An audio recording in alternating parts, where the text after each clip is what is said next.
இறைவா நான் உமக்காக வாழ்கிறேன். இறைவா நான் உம்மையே சேவிக்கின்றேன்.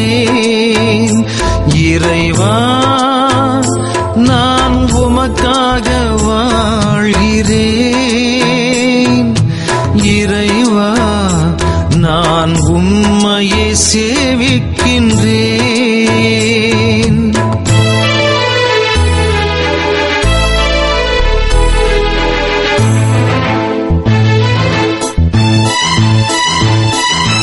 நோயின் பிடியினின்று என்னை காத்தீர். சாவின் பிடியினின்று என்னை மீட்டீர். நோயின் பிடியினின்று என்னை காத்தீர். சாவின் பிடியினின்று என்னை மீட்டீர். இறைவா நான் உமக்காக வாழ்கிறேன். இறைவா நான் உம்மையை சேவிக்கின்றேன்.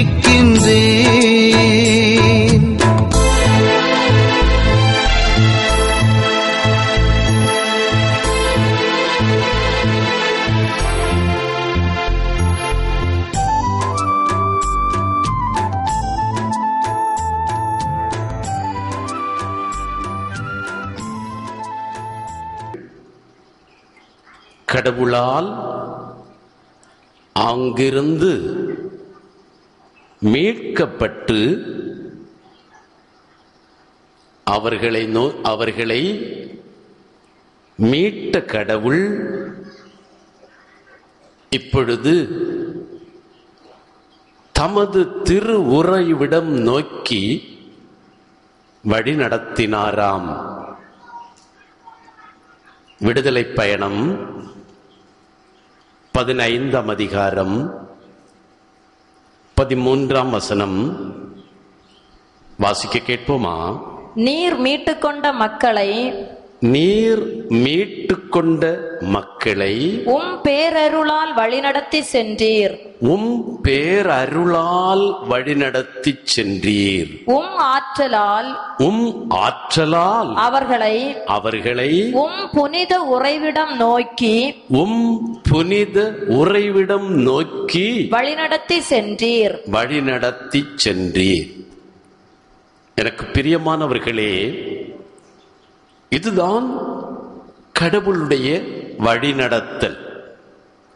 இந்த பூமியில் பிறக்கின்ற ஒவ்வொரு மனிதரையும் கடவுள் பாவத்திலிருந்தும் சாபத்திலிருந்தும் மீட்டு அதோடு நிறுத்தவில்லை, அவர்களை தம்முடைய கிருபையினாலே இரக்கத்தினாலே நிரப்பி தம்முடைய ஆற்றலால் அவர்களை வழி நடத்துகிறாராம். எங்கே வழி நடத்துகிறார்? தம்முடைய திரு உறைவிடம் நோக்கி. இங்கே கடவுளுடைய மீட்பின் திட்டம் தெளிவாக வெளிப்படுத்தப்படுகிறது. இந்த உலகத்தில் பிறக்கிற ஒவ்வொரு மனிதனும் பாவ உலகத்தில் பிறக்கிறான். இதை இயேசு மனம் திரும்பிய மைந்தனின் உவமை மூலமாக நமக்கு விளக்கும்போது, பன்றிக்குழியிலே இருக்கின்ற மகன் என்று கூறுவார். பன்றிக்குழியில் பிறந்திருக்கின்ற மகன், பாவ உலகில் பிறந்திருக்கிற மனிதன். இந்த மகனை பன்றிக்குழியிலிருந்து மீட்டு அவனை தன்னுடைய திரு உறைவிடம் நோக்கி, தன் சொந்த வீடை நோக்கி அழைத்து செல்வது கடவுளின் வேலை. கடவுள் மனிதரோடு இன்று செயல்படுகிறார் என்றால் இப்படித்தான் செயல்படுகிறார், இதற்காகத்தான் செயல்படுகிறார். கடவுள் மனிதரோடு செயல்படும் விதமே இதுதான் என்று வேதம் நமக்கு கற்றுத்தருகிறது. மனிதன் இந்த பூமியில் பிறக்கும் போதே அவன் பாவத்தில் பிறக்கிறான். திருப்பா 51:5 கர்த்தாவே, நான் பாவத்தில் ஜென்மித்தேன், தோஷத்தில் என் தாய் என்னை பெற்றெடுத்தாள். அவன் பிறப்பே எகிப்தில்தான். அங்கே அவன் அடிமைப்பட்டிருக்கிறான். அவன் பிறப்பே பன்றிக்குழியில். அவன் மகன்தான், ஆனால் பன்றிக்குழியில் இருக்கிற மகன். உலகம், பிசாசு, சரீரத்திற்கு அடிமைப்பட்டு போய் பன்றிக்குழியில் இருக்கிற மகன். அவன் அங்கேயே இருந்துவிடக்கூடாது. பாவத்துக்கும் சாபத்திற்கும் அடிமைப்பட்டு எகிப்திலே இருக்கிற மகன் அவன், பன்றிக்குழியில் இருக்கிற மகன் அவன். என்றேனும் ஒரு நாள் அவன் அறிவு தெளிய வேண்டும். அறிவு தெளிவடைந்து தந்தையின் வீட்டை அவன் நினைக்க வேண்டும். எனவே ஒவ்வொரு மனிதரும் இந்த உலகத்தில் தான் இருக்கின்ற பாவ சூழ்நிலையிலிருந்து கடவுளுக்கு விருப்பமில்லாததை செய்வதும் கடவுள் விரும்புவதை செய்யாமல் இருப்பதுமான பாவ சூழலிலிருந்து, இந்த பாவத்தினால் உண்டான சாப சூழ்நிலையிலிருந்து அவன் விடுதலை பெற வேண்டும். இந்த விடுதலையை தருவதற்காக குமாரன் இயேசுவாக அவர் இந்த பூமிக்கு வந்தார். இந்த விடுதலையை கொடுக்கிற இயேசு தன் ஜீவனை அவன் குற்றங்களுக்கும் குறைகளுக்கும் ஈடாக கொடுத்து, தன் இரத்தத்தை அவன் குற்றம் குறைகளுக்கு விலையாக கொடுத்து அவனை மீட்கிறாராம். இவ்வாறு இயேசு இரட்சகருடைய இரத்தத்தினாலே கழுவி மீட்கப்பட்ட ஒருவர், அதோடு அவருடைய வாழ்க்கை முடிந்து போகவில்லை. எகிப்திலிருந்து அவர் மீட்கப்பட்டது உண்மைதான், பன்றிக்குழியிலிருந்து அவர் மீட்கப்பட்டது உண்மைதான்.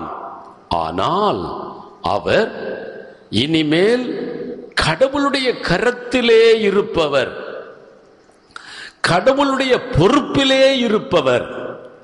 யார் அவரை பாவத்தினின்றும் சாபத்தினின்றும் மீட்டாரோ அவருக்கு மீட்கப்பட்டவர் சொந்தமாகிறார். இதுவரையிலும் தன்னுடைய விருப்பத்தின்படி தான் விரும்புகிற திசை நோக்கி பயணம் கொண்டிருந்த அவர் இப்பொழுது கடவுளுடைய கரத்தில், தன்னை மீட்ட இரட்சகருடைய கரத்தில் தன் கரத்தை கொடுத்து அவர் எந்த வழிக்கு நடத்தி செல்கிறாரோ அந்த வழிக்கு தலை சாய்த்து அவர் கடந்து போய்க் கொண்டிருக்கிறார். இதை இஸ்ரவேல் ஜனங்களுடைய வாழ்க்கையிலிருந்து நாம் பாடமாக கற்றுக்கொள்கிறோம். கடவுள் அவர்களை எகிப்திலிருந்து மீட்டு அவர்களை வழிநடத்தி வருகிறார். இனி நீ இருக்க வேண்டிய இடம் இதுவல்ல, நீ இருக்க வேண்டிய இடம் இன்னொரு இடம். அங்கே அது வாக்களிக்கப்பட்ட கானான் தேசம் என்று சொல்லப்படுகிறது. வெற்றாக மொட்டையாக ஒரு இடத்திலிருந்து இன்னொரு இடத்திற்கு உன்னை கொண்டு போகிறேன் என்று கடவுள் சொல்கிறார் என்று அதை எடுத்துக்கொள்ளக்கூடாது. இந்த இடத்தில் உனக்கு சௌகரியங்கள் குறைவு, இன்னும் அதிக சௌகரியமான பாலும் தேனும் பொழிகிற இடத்தில் உன்னை கொண்டு சேர்ப்பேன் என்று சொன்னபோது அதை வெற்றாக இங்கே அவர் விடுதலை அடைந்து வருகின்ற இடத்தை போல இதைவிட ஒரு நல்ல இடத்தை என்று நாம் சாதாரணமாக கணிக்க கூடாது என்பதற்காகவே இந்த விடுதலை பயணம் 15ஆம் அதிகாரம் 13ஆம் வசனம் நமக்கு தரப்படுகிறது. கடவுள் எகிப்திலிருந்து தன் மக்களை விடுவித்தார் என்று பார்த்தோம். ஆனால் அந்த விடுதலையானது மீட்பு என்று இந்த வசனத்தில் சொல்லப்படுகிறது. இயேசு இந்த பூமிக்கு வந்து பாவிகளை மீட்டார் என்று வாசிக்கிறோம். 1 தீமோத்தி 1ஆம் அதிகாரம் 15ஆம் வசனம். எனவே மீட்பு என்று சொல்லும் போதே ஒரு சாதாரண விடுதலை அல்ல, அந்த விடுதலையையும் கடந்தது. சாபத்தினின்று, துன்பத்தினின்று, முயற்சிகளால் தீராத துன்பங்களினின்று ஒரு மனிதனை இயேசு விடுவிப்பதற்காக மட்டும் வரவில்லை, மாறாக இந்த துன்ப சாபத்தின் காரணமான பாவத்தினின்றும் விடுவிக்க வந்தார். எனவே எகிப்திலிருந்து கடவுள் அவர்களை விடுவித்தார் என்ற நிகழ்ச்சி பிற்பாடு இயேசு தன் ஜனங்களை பாவத்தினின்றும் சாபத்தினின்றும் விடுவிக்கிறார், மீட்கிறார் என்ற நிகழ்ச்சியோடு ஒப்பிட்டு பார்க்க முடிகிறது. கருமையானவர்களே, அங்கே அவர்களை அவர் நடத்தி வருகிறார். நம் கண்ணுக்கு அது 40 ஆண்டுகள் பாலைவனத்திலே சஞ்சரிப்பதாகவும் பிற்பாடு பாலும் தேனும் பொழிகின்ற கானான் தேசத்தை சொந்தமாக்கிக் கொள்வதாகவுமான ஒரு வெளிச்சரித்திரத்திலே பார்க்கிறோம். ஆனால் அதற்குள்ளே ஒரு அகச்சரித்திரம் இருக்கிறது. அது மீட்பின் சரித்திரம். இயேசு சுவாமி இந்த பூமியில் செயலாற்றிய மீட்பின் சரித்திரம். கடவுள் இந்த பூமியிலே வீழ்ச்சி அடைந்த மனுக்குலத்திற்காக வைத்திருந்த மீட்பின் சரித்திரம். அருமையானவர்களே, இந்த பின்னணியில் தான் விடுதலை பயணம் 15-13ஆம் வசனத்தை காண்கிறோம். கடவுள் தான் மீட்டு கொண்ட மக்களை தன்னுடைய கிருபையினாலே நிரப்பி தன் ஆற்றலால் அவர்களை தன் உறைவிடம் நோக்கி வழி நடத்துகிறார். பிரியமான பிள்ளைகளே, இஸ்ரவேல் ஜனங்களுடைய இந்த வழிநடத்தல் கானான் தேசத்திலே போய் முடிந்திருக்கும். ஆனால் மனுமக்களுடைய இந்த உலகில் பிறக்கின்ற சகல மனிதர்களுடையவும் அந்த பயணம் கானான் தேசத்தில் முடிவது அல்ல. உண்மையாகவே இங்கே வசனம் சொல்வது போல அவர்கள் தாங்கள் போய் சேர வேண்டிய இடம் தம்முடைய உறைவிடம், திரு உறைவிடம் என்று அங்கே சொல்லி வைத்தார். எப்படி இது நிறைவேறும்? பிரியமானவர்களே, இங்கே நடக்கின்ற ஒரு உதாரணமான நிகழ்ச்சி எந்த அடிப்படையில் நடக்கிறது என்றால், இந்த இஸ்ரவேல் ஜனங்களுடைய தகப்பனான யாக்கோபுக்கு நடந்ததிலிருந்துதான் இந்த நிகழ்ச்சியை நாம் காண முடிகிறது. அருமையானவர்களே, இந்த நிகழ்ச்சி இஸ்ராயேல் ஜனங்கள் எகிப்திலிருந்து விடுபட்டு அவர்கள் 40 ஆண்டுகள் பயணம் செய்து அவர்கள் சென்று கானான் தேசத்தை அடைகிற ஒரு நிகழ்ச்சி என்பது முடிந்து போன விஷயம் அல்ல. அது ஒரு அடையாள நிகழ்ச்சி என்று காண்கிறோம். கடவுளுடைய திட்டத்திலே இங்கே ஒரு காலகட்டத்தில் ஒரு கூட்டம் ஜனங்களில் தம்முடைய கரத்தை அவர் வைத்து செயலாற்றுகிறார். இந்த செயலாற்றுவது என்பது எல்லா மனிதருக்கும் வெளிப்படையாக காணும்படியாகவும் இந்த வழியிலேயே நான் இந்த உலகில் பிறக்கும் சகல ஜனங்களையும் மீட்டு வழிநடத்தி கொண்டு சேர்க்கிறேன் என்று அந்த நிகழ்ச்சிகள் மூலமாக கடவுள் பேசுகிறார். இதனுடைய தொடக்கத்தை தான் நாம் இந்த நாட்களில் தியானிக்கிறோம். யாக்கோபினுடைய வாழ்க்கையின் நிகழ்ச்சி மூலமாக இஸ்ரவேல் ஜனங்களுக்கு நிகழ்கின்ற இந்த நிகழ்ச்சி எல்லாம் ஏற்கனவே அவர்களுடைய தகப்பனாகிய யாக்கோபுக்கு நடந்து முடிந்திருக்கிறது என்றுதான் நாம் சொல்வோம். அங்கே நாம் பார்க்கும்போது அந்த யாக்கோபுக்கு நடக்கிற நிகழ்ச்சி இங்கே நாம் காணுகின்ற இந்த சரித்திர நிகழ்ச்சியின் சாதாரண சம்பவங்களோடு நடந்து முடிவதல்ல. அதற்குள்ளே ஒரு மீட்பின் திட்டம் வெளிப்படுவதை காண்கிறோம். அதைத்தான் தொடக்க நூல் 28ஆம் அதிகாரம் 10 முதல் 19 முடிய வசனங்களில் நாம் இந்த காலத்தில் தியானித்துக் கொண்டே இருக்கிறோம். அருமையானவர்களே, இந்த இஸ்ரவேல் ஜனங்களை யாக்கோபில் பார்க்கிறோம். இந்த ஜனங்கள் இன்னும் உருவாகவில்லை. யாக்கோபுக்குள் அவர்கள் இருக்கிறார்கள். இந்த யாக்கோபை வைத்தே இந்த இஸ்ரவேல் ஜனங்களை மீட்கின்ற காரியத்தை நாம் பார்க்கிறோம். அங்கே எகிப்தில் அவர்கள் அடிமைப்பட்டிருந்தார்கள். இங்கே யாக்கோபு உலகம், பிசாசு, சரீரம், உறவுகள், உடைமைகள், சொந்த பந்தங்கள், இந்த கட்டுக்குள்ளே அடிமைப்பட்டு போயிருக்கிறான். யாக்கோபு இங்கே இஸ்ரவேல் ஜனங்களுடைய பிரதிநிதியாக இருக்கிறார்.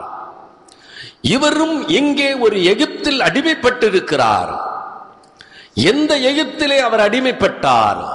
சொந்த பந்தங்களின் உறவிலே அடிமைப்பட்டு போயிருந்தார். உலக சுகபோகங்களிலே அவர் அடிமைப்பட்டு போயிருந்தார். இந்த உலகத்திலே வெறும் ஒரு சாதாரண சாமானிய மிருக நிலையிலே அவர் அடிமைப்பட்டு போயிருந்தார். உழைப்பது, சம்பாதிப்பது, உண்பது என்ற ஒரு சிறிய வட்டத்துக்குள்ளே அவர் அடிமைப்பட்டு போயிருந்தார். ஆனால் அதற்குள் அடிமைப்பட்டு போய் இருக்க வேண்டியது அல்ல மனிதனுடைய அழைப்பு. கடவுள் மனிதனை தன் சொந்த சாயலாக படைத்தார். அவன் இந்த மண்ணிலே உருவெடுத்தாலும் அந்த விண்ணுக்கு சொந்தக்காரன். எனவே இங்கே அவன் இந்த உறவுகளுக்கும் அவனுடைய சொந்த பந்தங்களுக்கும் அடிமைப்பட்டு போய், இங்கிருக்கின்ற ஆசாபாசங்களுக்கு அடிமைப்பட்டு போய், இங்கிருக்கின்ற மனித மிருக தேவைகளுக்கெல்லாம் அவன் அடிமைப்பட்டு போய், இந்த உலகத்தினுடைய கவர்ச்சிகளுக்கெல்லாம் அவன் அடிமைப்பட்டு போய் ஒரு எகிப்திலே இருந்து கொண்டிருக்கிறான். அவனை அங்கிருந்து விடுவித்து கொண்டு வருகிற சம்பவம் தான் எகிப்தில் நடந்த சம்பவத்தை போலவே யாக்கோபுக்கு நிகழ்கிறது. இன்னும் எகிப்துக்கு இஸ்ரவேல் ஜனங்கள் போகவில்லை. காரணம், இஸ்ரவேல் ஜனங்கள் இன்னும் உருவாகவில்லை. அவர்கள் எங்கே இருக்கிறார்கள்? அவர்கள் யாக்கோபுக்குள்ளே இருக்கிறார்கள். இந்த யாக்கோபும் ஒரு எகிப்துக்குள்ளே இருக்கிறார். அது நாடு அல்ல, அது அவருடைய வாழ்க்கை. எகிப்தாகிய வாழ்க்கைக்குள், இந்த வாழ்விலிருந்து நீ வெளியே வர வேண்டுமா? அதுதான் அவருக்கு கொடுத்த முதல் அழைப்பு. நீ உன் தாயை விட்டு, தந்தையை விட்டு, குடும்பத்தை விட்டு, உறவினர்களை விட்டு, சொந்த பந்தங்களை விட்டு, இவர்கள் மீது நீ வைத்திருக்கின்ற பற்றுகளை அறுத்து, இதோ உனக்கென்று ஒரு மேன்மையான நிலை இந்த உலகத்திலே உண்டு, அந்த நிலைக்கு கடந்து வா. பற்றுக, பற்றற்றான் பற்றினை, அப்பற்றினை பற்றுக பற்றுவிடற்கு. இங்கேதான் தொடக்கம். எகிப்தினுடைய இன்பமான ஒரு வாழ்க்கையிலே, எகிப்தினுடைய இறைச்சி பானைகளை சுற்றி வாழ்ந்து கொண்டிருந்த அந்த இஸ்ரவேல் ஜனங்களுடைய இருதயம் இன்னும் எகிப்திலே தான் வேறிட்டு போயிருக்கிறதையா. இந்த இறைச்சி பானைகளையும் ருசியான ஆகாரங்களையும் சுற்றி இருக்கின்ற அவர்கள் மிகப்பெரிய அடிமை நிலையிலே இருக்கிறார்கள் என்பதை அவர்களுக்கு வந்த நொம்பலங்களில் தான் கண்டுகொள்ள முடிந்தது. ஆனால் கடவுள் அவர்களை இந்த நிலையிலிருந்து வெளியே கொண்டு வருகிறார். இது போதாதையா, இந்த சுகம் உனக்கு போதாதையா. பன்றிக்குழி அங்கே இருப்பவர்களுக்கு சுகமான ஒரு இடமாக இருக்கும். ஆனால் உங்களை இங்கே இருப்பதற்காக அல்ல நான் படைத்தேனா. இங்கே நீங்கள் வந்து சேர்ந்திருக்கிறீர்கள். நீங்கள் படைக்கப்பட்டதோ இன்பமான ஒரு இடத்தில், அங்கே நீங்கள் போய் சேர வேண்டும். எனவேதான் அங்கிருந்து எகிப்திலிருந்து அவர்களை அழைத்து வந்த நிகழ்ச்சி போலவே அவர்களுடைய தகப்பன் யாக்கோபை அவருடைய குடும்பத்தினின்றே பிரித்து கொண்டு வருகிறார். தாயை விட்டு, தகப்பனை விட்டு, சோதரனை விட்டு, சொந்த பந்தங்களை விட்டு, சுகபோக வாழ்க்கையை விட்டு, இன்பமான சூழ்நிலைகளை விட்டு, அக்கம் பக்கம் அயலார்களை விட்டு, தான் உறவு வைத்திருந்த சகல உறவையும் அறுத்து கொண்டு, தான் போற லக்கு எங்கே என்று, திசை எங்கே என்று தெரியாமல் அவர் அந்த தகப்பனுடைய பரலோகத்தினுடைய வெளிச்சத்துக்கு தன்னை கையளித்து பயணமாகின்றார். ஒரு பயணம் ஆரம்பமாகிறது. கடவுள் தான் மீட்டுக் கொண்டவர்களை தம்முடைய கிருபையினாலே நிரப்பினாராம். இஸ்ரவேல் ஜனங்களுக்கு பிற்பாடு நடந்த காரியம் இங்கே யாக்கோபுக்கு நடக்கிறது. காரணம், இந்த நிகழ்ச்சி இந்த இஸ்ரவேல் ஜனங்களுக்கு நடப்பதற்காக அல்ல. இது இந்த பூமியிலே இனி பிறக்க போகிற சகல மக்களுக்காகவும் நடக்க போகிறது. கடவுள் உன்னை இந்த உலக கட்டுக்களினின்று பிரித்தெடுத்து தனக்கு சொந்தமாக்கி தான் வசிக்கின்ற, தான் உறைந்திருக்கின்ற இடத்திலே இந்த ஜனங்களை கொண்டு போய் சேர்க்க வேண்டும். இதுதான் தொடக்கமும் பயணமும் முடிவும். இது எகிப்திலே நடந்தது. அதற்கு முன்னே யாக்கோபுக்கு நிகழ்ந்தது. யாக்கோபை அழைத்து செல்கிற கடவுள் இந்த விடுதலை பயணம் 15-13 படியே அவரை கிருபைகளாலே நிரப்பி, தன்னுடைய இரக்கத்தினாலே, தன்னுடைய தயவாலே அவரை நிரப்பி அவரை வழிநடத்தினார். அவருடைய இருதயத்தின் கலக்கம், அவருடைய இருதயத்தின் அசைவு, அவருடைய இருதயத்தின் ஏக்கங்கள், இருதய போராட்டங்கள் சகலத்தையும் கூர்ந்து கவனித்தவர். அழைத்து சென்று தனது உறைவிடமாகிய, தனது திரு உறைவிடமாகிய இடத்தில் கொண்டு போய் சேர்க்கிறார். இது ஒரு அடையாளம். பிரியமானவர்களே, இந்த பயணத்தில் கடைசியில் அவர் போய் சேர்ந்த இடம் தொடக்க நூல் 28:17-19 படி பெத்தேல் என்ற இடம் கடவுள் வாழும் கோயில், கடவுள் தங்கியிருக்கும் இடம் என்று அறியப்பட்டது. அங்கே யாக்கோபு சென்ற பின்பு நடந்த நிகழ்ச்சிகள் எல்லாம் பிற்பாடு இஸ்ரவேல் ஜனங்களுடைய வாழ்க்கையிலும், அதோடு தொடர்ந்து இந்த உலகத்திலே பிறக்கின்ற சகல மனிதர்களுடைய வாழ்க்கையிலும் நிறைவேற வேண்டுமாம். அதுதான் இங்கே குறிப்பிடப்படுகிறது. அவர் சென்று நேரம் அந்திமங்கிய நேரம் அவர் ஒரு இடத்திற்கு கொண்டு விடப்படுகிறார். அந்த இடத்திலே இரவு நேரம் செலவழிப்பதற்காக அவர் தயாராகிறார். அப்பொழுது அவருக்கு ஒரு கல் காட்டப்படுகிறது. அந்த கல்லை தலையணையாக வைத்து, தலைக்கு வைத்து அதிலேயே படுத்துறங்கினார் என்று கண்டோம். அந்த கல்லிலே அவர் படுத்து உறங்கினார் என்று பார்த்தோம். அந்த இடம் பெத்தேல், கடவுளின் இல்லம். அந்த பெத்தேலில், கடவுளின் இல்லத்தில் அவருக்கு ஒரு கல் கொடுக்கப்படுகிறது. அது திருச்சட்டங்கள் அடங்கிய கல் என்று பிற்பாடு இஸ்ரவேல் ஜனங்களுடைய வாழ்க்கையிலே காண்கிறோம். இப்போது நம்முடைய வாழ்க்கையிலே, சபையிலே கொடுக்கப்படுகிற கடவுளுடைய நியாயப்பிரமாண சட்டங்கள் என்றும் உடன்படிக்கையின் வார்த்தைகள் என்றும் காண்கிறோம். இந்த கல்லிலே யாக்கோபு படுத்து உறங்கினார். அதுதான் அவர் செய்த காரியம். அங்கே அவருக்கு கொடுக்கப்பட்ட கடவுளுடைய விருப்பங்களுக்கு முழுமையாக தன்னை கையளிக்கிறார்.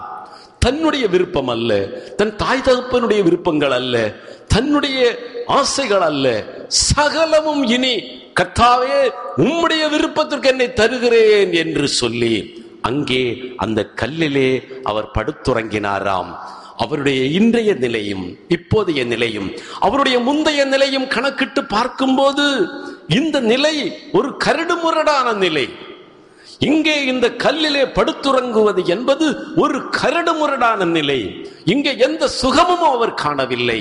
மாறாக இந்த உலகத்தின் கணக்கிலே பார்த்தால் அவர் இந்த உலகத்துக்குரிய சகல சுகத்தையும் தூக்கி எறிந்து கொண்டு ஒரு கரடுமுரடான கல்லிலே தன்னை கையளிக்கின்றார்.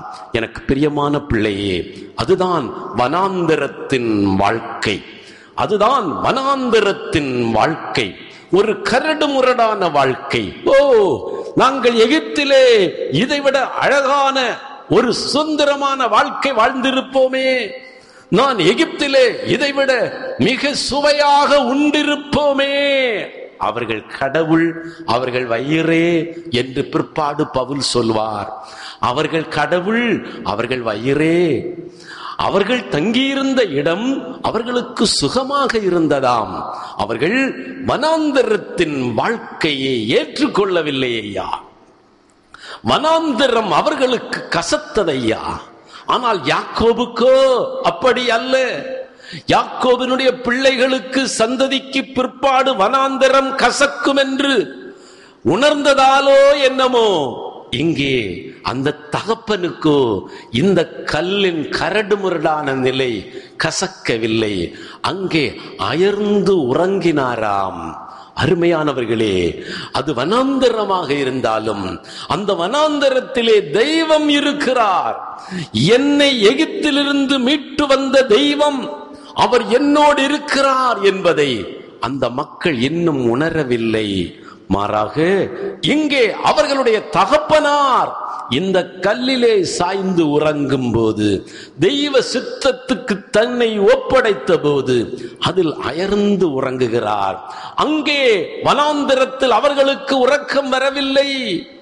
அங்கே தேவ சித்தம் அவர்களுக்குள் நிறைவேறுகிற ஒரு சந்தர்ப்பம், கடவுளுடைய விருப்பம் அவர்களுக்கு காட்டப்படுகிறது.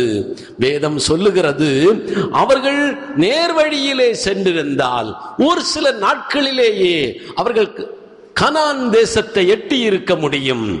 ஆனால் தெய்வம் அவர்களை மாற்று வழியிலே கொண்டு சென்றாராம். அதுதான் அவருடைய வழிநடத்தலையா, அவருடைய விருப்பங்களையா.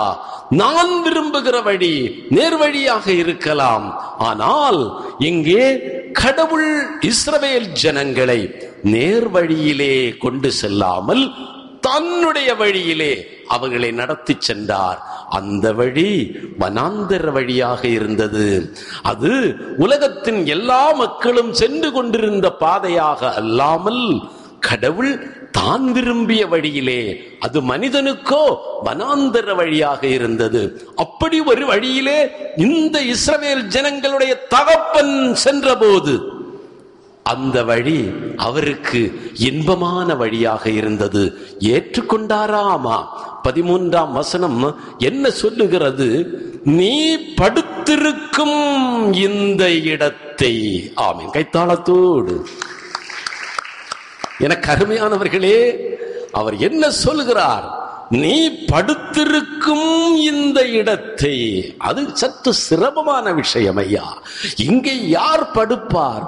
பஞ்சனையிலே தாயின் அரவணைப்பில் தகப்பனுடைய அன்புக்குள் கட்டுண்டு அவர் இவ்வளவு சுகபோகத்திலே தலையணை வைத்து படுத்திருந்த ஒருவர் இன்றைக்கு கடவுளுடைய விருப்பம் என்று அறிந்தபோது கல்லும் முள்ளும் தன் காலுக்கு மெத்தையாக ஏற்றுக்கொண்டார், தன் தலைக்கு பஞ்சனையாக ஏற்றுக்கொள்ளுகிறார் ஐயா. இதை நீ செய்ததால் கைத்தாளத்தோடு. இந்த வாழ்க்கை உனக்கு கடினமானது என்பது எனக்கு தெரியுமா? இந்த உலகத்தோடு, சுகபோகங்களோடு, சரீர சுகத்தோடு, மனதின் இன்பங்களோடு லயித்து போய தன் வாழ்க்கையை உலகத்துக்கு அடிமைப்படுத்தி கொண்ட ஒருவனுக்கு என்னுடைய வழிகள் கடினமானவை, கரடுமுரடானவை. ஆனால் அதையே தனக்கு சுகமான வழி என்று எடுத்துக்கொண்டவனுக்கோ மாற்று உலகம், மாற்று உலகம் ஒன்று அவர் ஆயத்தம் பண்ணி இருக்கிறார். கருமையான பிள்ளைகளே, இங்கே உன்னுடைய புலன்களால் காணக்கூடிய ஒரு உலகம் அல்ல, ஓ பரலோகத்தின் உலகமா, அங்கே உனக்கு ஒரு வீடு ஆயத்தமாயிருக்கிறது என்று சொன்னாரே, அந்த வீட்டை நோக்கி அவர்கள் வழிநடத்தப்படுகிறார்கள். இந்த உலகத்தினுடைய பிடிப்பின் என்று விடுதலை பெற்று பரலோகத்தின் பிடிப்புக்கு தன்னை ஒப்புக் கொடுத்து கொண்டவர், அதுதான் தெய்வ சித்தத்துக்கு ஆமேன் சொன்னவர்.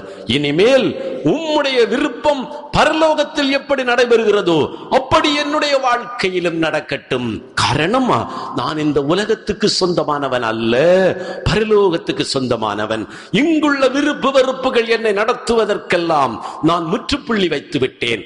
பரலோகத்தினுடைய விருப்பு வெறுப்புகள் என்னை நடத்தட்டும் என்று கையளிப்பவனுக்கோ கடவுள் ஒரு பெரிய வாக்குத்தத்தத்தை ஆரம்பிக்கிறார். இங்கே யாக்கோபினுடைய வாழ்க்கையிலே வாக்குத்தத்தங்களாலே கடவுள் அவரை சந்திக்க வருவதைத்தான் நாம் இன்றைக்கு கண்டோம். வாக்குத்தத்தங்களாலே சந்திக்க வருகிறார். 3 முக்கியமான வாக்குத்தத்தங்களை கொடுக்கிறார். எங்கிருந்து கொடுக்கிறாராம்? பரலோகத்திலிருந்து வாக்குத்தத்தம் அவருக்கு வருகிறது. பூமி அவருக்கு சொந்தமானது அல்ல, இந்த பூமி அவருக்கு சொந்தமானது அல்ல, இந்த உலகத்தில் எதுவும் அவருக்கு நீ சொந்தமானது அல்ல. அவருக்கு எல்லா வாக்குத்தத்தங்களும் பரலோகத்திலிருந்து கொடுக்கப்படுகிறது. இதிலிருந்து இதுவரையிலும் தன் சொந்த வீட்டு நின்று வாக்குத்தத்தங்கள் வந்தன. தகப்பன் சொல்வார், என் ஆசையெல்லாம் உனக்கு சொந்தம் என்று. தாய் சொல்வார், இந்த பொருளெல்லாம் உனக்கு சொந்தம் என்று. நீ என்னோடு இருந்தால், எனக்கு நீ விருப்பமான வழியிலே வாழ்ந்தால், இந்த சொத்துக்கள், ஆடு மாடு மந்தைகள், இந்த இடங்கள், இந்த வீடு, இந்த வேலைக்காரர்கள் எல்லாம் உனக்கு சொந்தம் என்று வாக்குத்தத்தம் பண்ணி இருப்பார்கள். ஆனால் இந்த உலகத்தின் வாக்குத்தத்தம் அல்ல, பரலோகத்துக்குரிய வாக்குத்தத்தம். பரலோகம் கொடுக்கின்ற வாக்குத்தத்தத்துக்கு அவர் தன்னை ஒப்புவிக்கிறார். என்ன சொன்னார்? நீ படுத்திருக்கிற இந்த இடம் உனக்கும் உன்னுடைய சந்ததிகளுக்கும் சொந்தமாகும். கைத்தாளத்தோடு எனக்கு அருமையான பிள்ளைகளே, இந்த வாக்குத்தத்தம் தான் இஸ்ரவேல் ஜனங்களுக்கும் பின்னால் கொடுக்கப்பட்டது. அதற்கு மேல் இன்று இந்த வாக்குத்தத்தத்திற்கு முழுக்க முழுக்க சொந்தக்காரங்களான நமக்கும் கொடுக்கப்படுகிறது. இயேசு கிறிஸ்துவனுடைய பரிசுத்த விலைமதிப்பில்லாத இரத்தத்தினாலே மீட்கப்பட்ட ஜனங்களாகிய நம்மை அவர் வழிநடத்தினார். அவர் கரம் பிடித்து வழிநடத்தினார். விடுதலை பயணம் 15-13 படி தன்னுடைய கிருபையினாலும் ஆற்றலாலும் வழிநடத்தி தன்னுடைய திரு உறைவிடத்திற்கு கொண்டு போய் சேர்க்கிறார். அருமையானவர்களே, அதுதான் அந்த வாக்குத்தத்தம். இன்று பெத்தேல் ஆகிய இந்த சபையிலே நாம் வந்து சேர்ந்திருக்கிறோம் என்றால், இந்த சேர்ப்பு ஆனது எந்த அடிப்படையிலே? நான் என் தெய்வத்தோடு செய்து கொண்ட உடன்படிக்கையின் வார்த்தைகளுக்குள் என்னை அடக்கம் செய்தேன். அந்த வார்த்தைகளுக்குள் என்னை கட்டுப்படுத்தி இருக்கிறேன். அந்த வார்த்தைக்குள் அடங்கி இருப்பதே எனக்கு சுகம். என் தெய்வத்தினுடைய விருப்பங்களுக்குள் கட்டுப்பட்டு வாழ்வதே என் வாழ்க்கையினுடைய லட்சியம். இந்த விருப்பங்கள் எல்லாமே, என் தெய்வம் எனக்கு வெளிப்படுத்துகின்ற விருப்பங்கள் சகலமும் இந்த உலகத்தை சார்ந்தது அல்ல. அது எனக்கு பூரணமாக தெரியும். இந்த வார்த்தையின் நிமித்தம் நான் எந்த வேதனைகளையும் துன்பங்களையும் சந்தித்தாலுமா பாக்கியவானாக அதை ஏற்றுக்கொள்வேனா? அதுதான் விருப்பமா? என் தெய்வத்தின் விருப்பத்திற்கு ஆமேன் சொன்ன போது கரடு முரடான ஒரு கல்லிலே நீ உறங்க வேண்டும் என்ற ஒரு நிர்பந்தம் உண்டானது. ஒருவேளை கர்த்தாவே, இந்த சபைக்குள் என்னை ஒப்படைத்த வேளையிலே உம்முடைய சத்தியங்களுக்கும் உம்முடைய ஒழுங்குமுறைகளுக்கும் என்னை ஒப்புவிக்கும் போது பழைய சுகபோக வாழ்க்கையை நினைக்கிறேன். அது இந்த வாழ்க்கையோடு ஒப்பிடும் போது இது கடினமானது என்று எனக்கு தெரிகிறது. ஆனாலும் தெய்வமே, நீர் கொடுக்கிற முதல் வாக்குத்தத்தமே இந்த உறைவிடம் தானே. அவர் தன்னுடைய ஜனங்களை, இந்த பூமியில் மீட்கப்படுகிற ஒவ்வொரு மனிதனையும் தன்னுடைய திரு உறவிடம் நோக்கி வழி நடத்தி கொண்டே போகிறாராம். வெளிப்பாடு 21:3 வாசித்தோமே, ஒரு நாள் வரும், அன்றைக்கு கடவுள் மகிமையில் அவர் இருக்கின்ற நிலையிலிருந்து இறங்கி வந்து மனுமக்களுடன் இருக்க போகிறாராமா. இந்த உலகத்தில் பிறந்திருக்கின்ற சாதாரண ஒரு மனிதனோடு அவர் வாசம் செய்ய போகிறாராம். இது சாத்தியமா? இது சாத்தியமையா? இங்கே நடைமுறையில் நடந்து கொண்டிருக்கிறது. இரட்சகராகிய இயேசு இந்த பூமியில் வந்து ஞானஸ்நானம் பெற்ற ஒவ்வொருவரோடும் உலக முடிவு பரியந்தமும் இருப்பேன் என்று வாக்குறுதி கொடுத்தார். மத்தேயு 28:19-20 வசனங்களிலே. எனவே இயேசு கிறிஸ்துனுடைய சபையாகிய திருவுறைவிடத்திலே நாம் வந்து தங்கியிருப்பது என்பதுதான் அவர் கொடுக்கின்ற முதல் வாக்குத்தத்தம். இந்த சபையோடு உன்னை ஐக்கியப்படுத்து, இந்த சபையோடு உன்னை நெருக்கி கொண்டு வா. எது உன்னை இந்த சபையிற்கு சொந்தக்காரராக்குகிறது? இந்த நிலத்தை நீ எப்போது உடைமையாக்கி கொள்ளுகிறாய்? இந்த கல்லிலே நீ அயர்ந்து உறங்கும் போது இங்கே கொடுக்கப்படுகிற வழிநடத்தல்களும் சத்தியங்களும் உனக்கு கரடு முரடாக இருந்தால் உறங்க மாட்டாய்.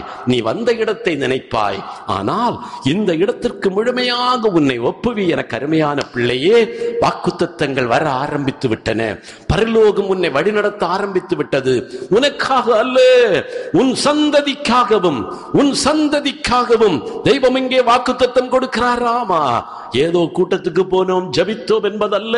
ஒரு சபையிலே வருவது, அங்கே என்னையும் என் தலைமுறை 1000 தலைமுறை என்று சொல்லப்படுகிறது ஐயா. என்னையும் என் 1000 தலைமுறை எகிப்திலே குடியிருந்த இஸ்ரவேல் ஜனங்களையும் அதற்கு பின் வரப்போகிற சகல ஜனங்களையும் இந்த யாக்கோபுக்குள் இருந்து அந்த இடத்தை சொந்தமாக்கிக் கொள்கிறாரே, அதுபோல எனக்கு பின் வருகின்ற வழிமரபினருக்கும் இயேசு ஒரு உறைவிடம் கொடுக்கிறார். அந்த உறைவிடத்தை உன் வழிமரபினருக்கும் சொந்தமாக்கு. உனக்காக மட்டுமல்ல. இது இன்றைய பாடமா? எனக்கு பிரியமான பிள்ளையே, நீ படுத்திருக்கிற இடம், நீ வந்து சேர்ந்திருக்கிற இடம்தான் என் தெய்வத்தினுடைய அனாதியின் திட்டமா. இந்த இடத்தில் இருந்துதான் உனக்கு சகல வாக்குத்தத்தங்களும் நிறைவேறப் போகிறது. உனக்கு சகல வாக்குத்தத்தங்களும் கொடுக்கப்பட போகிறது. சகல வழிநடத்தலும் வரப்போகிறது. இந்த திருவுறைவிடத்தை, இந்த சபையாகிய கடவுளுடைய திருவுறைவிடத்தை நான் சொந்தமாக்கிக் கொள்வதோடு என் சந்ததிகளுக்கும் சொந்தமாக்கிக் கொள்ள வேண்டுமா? யாக்கோபுக்கு அது சாத்தியமானதா? அவருடைய சந்ததிகளுக்கு அது சாத்தியமானதா? அதை நாம் பிற்பாடு பார்ப்போம். ஆனால் எனக்கு அதை சாத்தியமாக வேண்டுமா? என் இரட்சகராகிய இயேசு எனக்காக சிந்திய இரத்தம் என் பிள்ளைகளுக்கும் என் குடும்பத்திற்கும் என் சந்ததிக்குமா விலை மதிப்பில்லாத பேராக வந்து அமைய வேண்டுமா? எனவே பரலோகம் என்னோடு பேச ஆரம்பித்து விட்டது. என் மகனே, என் மகளே, நீ வந்து சேர்ந்திருக்கக்கூடிய, நீ படுத்திருக்கக்கூடிய இந்த இடம் உனக்கு சொந்தமாகணும், உன் சந்ததிகளுக்கு சொந்தமாகணும். ஆமேனப்பா, எனக்கும் அது சொந்தமாகட்டும், என் சந்ததிகளுக்கும் அதை சொந்தமாகட்டும். பரலோகத்திலே உறைவிடங்கள் எனக்கும் என் மக்களுக்கும் என் சந்ததிகளுக்கும் பல உள்ளன என்று சொன்னீர். அந்த உறைவிடங்களை நோக்கி, இந்த உறைவிடங்கள் இங்கே சுனாமியினாலே அழிந்து போனாலும், நோய் நொடிகளாலே அழிந்து போனாலுமா, இந்த உலகத்தினுடைய பயங்கரங்களாலே அழிந்து போனாலும், பரலோகத்திலே இந்த திருவுறைவிடத்தின் அந்த மகிமையான இடம் காத்திருக்கிறது என்பதை நாங்கள் அறிகிறோம் ஐயா. எங்கள் பயணத்திலே எங்களோடு இரும் என்று நாம் கேட்கலாம். பிரியமான பிள்ளைகளே, நல்ல ஆண்டவர் இந்த நல்ல நேரத்தில் நம்மை நோக்கி தம்முடைய விருப்பங்கள் நிறைவேற நம்முடைய இருதயத்தை கேட்கிறார். கண்களை மூடி கரங்களை உயர்த்தி ஒரு நிமிடம் ஸ்தோத்திர பலியோடு அந்நிய பாஷையிலே ஜெபிப்போமா?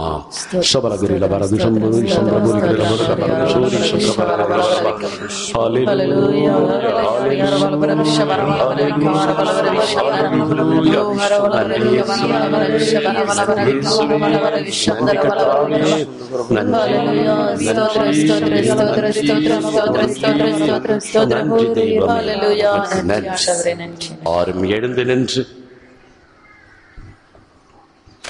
நம்முடைய அபிஷேகத்திற்கான விசுவாச அறிக்கை செய்வோமா? அருட்பொழிவால் நீங்கள் ஆவியின் கனிகளையும் வரங்களையும் பெற்று கொடைகளையும் பெற்றிருக்கிறீர்கள் என்பதை விசுவசிக்கிறீர்களா? விசுவசிக்கிறோம். நீங்கள் பெற்ற மீட்பில் உறுதியடைந்து வளர அருட்பொழிவு உங்களுக்கு வழங்கப்படுகிறது என்றும், அருட்பொழிவே உங்களுக்கு எல்லாம் கற்றுத்தருகிறது என்றும் நீங்கள் விசுவசிக்கிறீர்களா? விசுவசிக்கிறோம். உங்களுக்குள் ஆவியானவர் தங்கியிருக்கிறார் என்பதற்கு கனிகள் நிறைந்த வாழ்வே அடையாளம் என்பதை நீங்கள் விசுவசிக்கிறீர்களா? விசுவசிக்கிறோம். அருட்பொழிவால் தந்தை வாக்களித்த ஆவியானவர் என்றும் உங்களோடு இருக்கிறார் என்றும், உங்கள் பலவீனத்தில் ஆவியானவர் துணை வருவார் என்றும், உங்கள் வேண்டுதலில் தூய ஆவியானவர் உங்களுக்காக பரிந்து பேசுகிறார் என்றும், உங்கள் நன்மைக்காக தூய ஆவியானவர் அனைத்திலும் ஒத்துழைக்கிறார் என்றும், இறை விருப்பம் எது என ஆவியானவர் வழிகாட்டுகிறார் என்றும், நிறை சத்தியத்தை நோக்கி ஆவியானவர் நடத்தி செல்கிறார் என்றும் நீங்கள் விசுவசிக்கிறீர்களா? விசுவசிக்கிறோம். ஆம்.